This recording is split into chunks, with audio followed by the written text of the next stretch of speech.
হাড় ভেঙে গেছে, বুঝতে পারছেন? 3টে বাচ্চাকে নিয়ে বেঁচে থাকার আত্মনাদ করে আমার কাছে এক দাদাভাই খবর পাঠায় গতকাল রাত্রেবেলা। দেখতে পাচ্ছেন? তোমার নাম কি? আমার নাম সঞ্জয় পাল। সঞ্জয় পাল।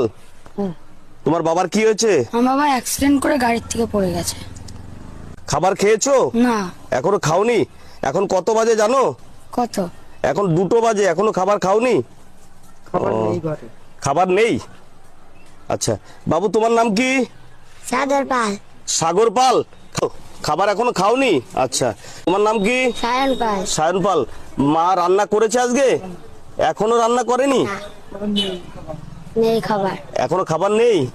আজকে আমি এসছি দাদাভাইকে দেখার জন্য। দেখছেন 2 দাদাভাই এনাকে ধরে রেখেছে, উনি একা দাঁড়াতে পারে না। দাদাভাই আপনার নাম? শঙ্কর পাল। শঙ্কর পাল। এরকম কি করে হলো আপনার? ওকে ডিউটিতে না? লোকের কাজে যে লোকের ডিউটি কি? আচ্ছা,